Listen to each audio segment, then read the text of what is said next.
Stebbins Island.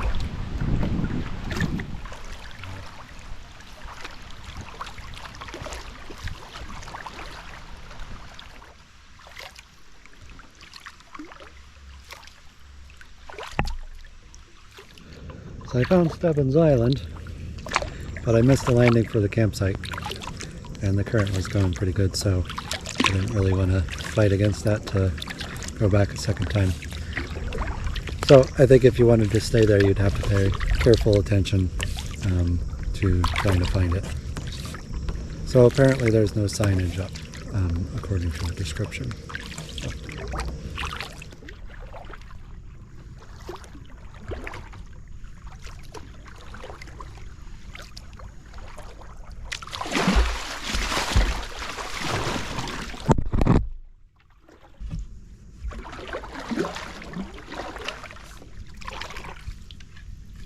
So, on the island after Stebbins Island, which I don't have a name for it, there's this campsite, which is probably private. It's not on my map, or my app that I'm using. But it exists. There's no signage to indicate private or not. Clearly floodwaters came up this high because, you know, you got the clothesline full of debris. So there are some various paths. So there's this staircase on the left side of the island. There is a place on the right side of the island that you might be able to get up, but it's pretty steep and there's no staircase.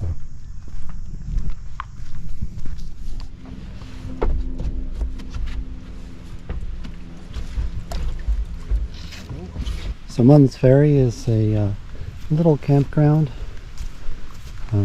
for boat camping only, motorboats or kayaks, etc.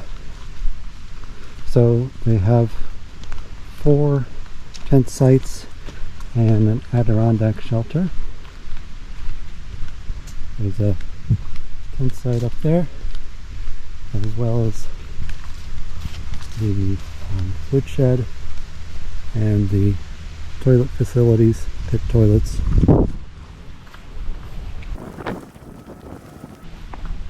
Each of the tent sites has a level gravel 12 by 12 area for the tent, and it has a fire pit, a grill, and a picnic table.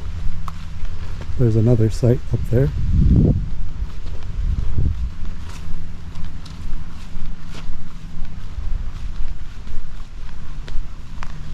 And the Adirondack shelter.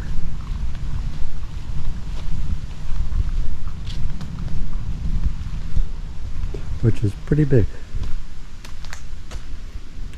Very nice. So, you probably realize by now that I'm big on addressing the issue of whether it would work for hammock camping. The answer is not really. The Adirondack shelter, yeah, you can make that work. The rest, no. So, there it is. What I'm doing tonight, I don't know. We shall see. I maybe go on to Barton Cove campground. These are available on a pay basis. You can call into Barton Cove Campground and pay over the phone. It's like $22 for a tent site, or $30 for the Adirondack shelter currently. So there you go. Muns Ferry Campground. Oh, hello, Mr. Beaver.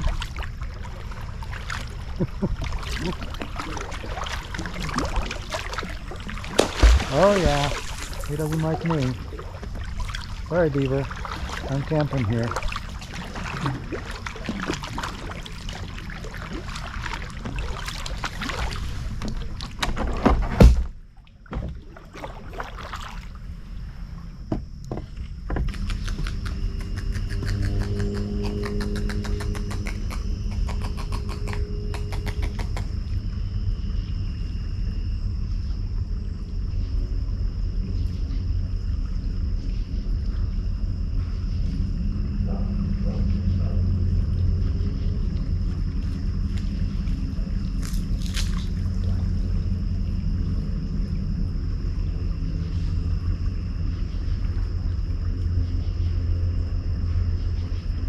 Hatchery Brook Camp. The video will have to wait for tomorrow because there's barely any light left. So, but the beaver, wow. He announced his displeasure at first, but then he just settled in and pretended I wasn't there. See ya. Apparently the water level went down in the night. My boat was totally floating last night. So, Hatchery Brook Campsite. The beaver last night was a highlight. Good times. So yeah, if you're gonna stay here, you do need a rope to tie up your boat. You should have a rope anyway. So this is an Appalachian Mountain Club campsite, and so if you've seen enough Appalachian Mountain Club campsites, you probably have an idea what to expect. They're not afraid to put in the volunteer hours to make it great, along with the lumber, and they don't allow campfires. They like tent platforms, and they like moldering privies. So here it goes. So Hatchery Brook is on the banks of the second creek on the left after the train bridge. There are steps. There are lots of steps. So you can read all this when you get there, but a lot of information. And the campsite caretakers, they really care about this place. Really appreciate that. This is my second time here. In 2019, when this site was fairly new, I stopped by for lunch. I was impressed. It didn't have a privy then. It does now. So, the only site on the Connecticut River I've seen with a job box, keep the bears out of your food, and also, you know, keep some supplies dry. As I said, they really care about this place, so they've got lots of interesting supplies here. Oops.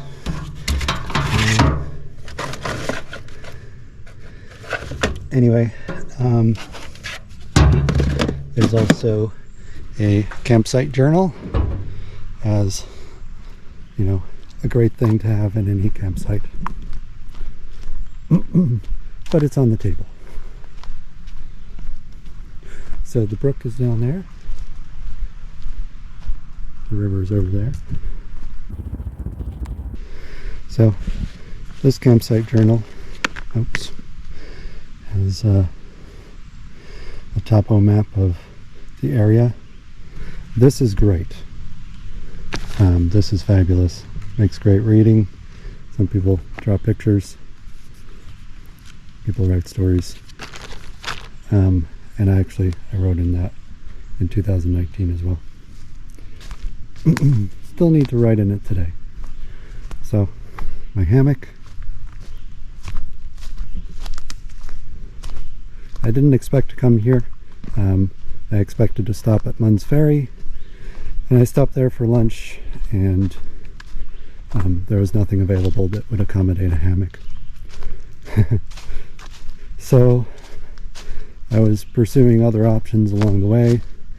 They all fell through, and here I am. Okay, so here's the first tent platform. And I'm glad I'm here. The second tent platform.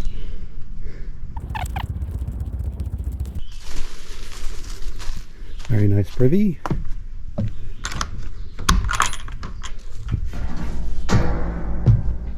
So there's toilet paper in here.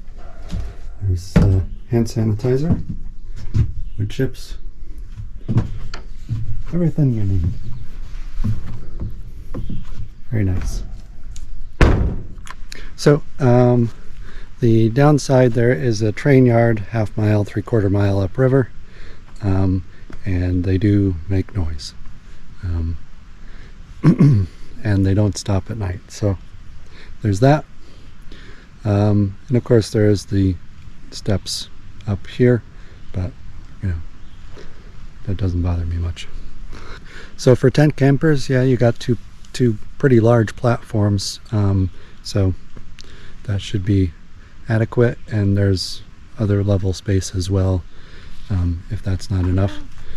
For hammock campers, there are various possibilities.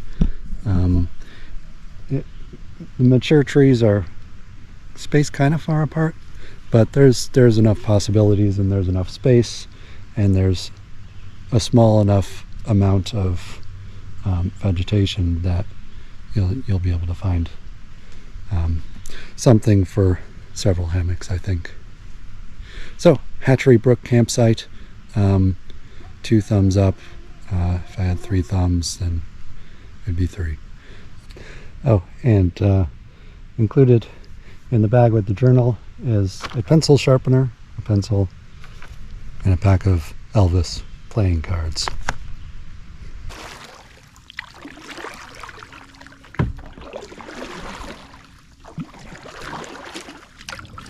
When I was in the area above here in 2019, I was looking for the Hatchery Brook campsite, and I'm looking along the bank and looking, and a guy paddles out from across the river. He's not out there paddling for fun. He just came out to tell me that the campsite I'm searching for is on the banks of the second creek on the left after the train bridge. So just something that sticks with me. Second creek on the left after the train bridge. Yep.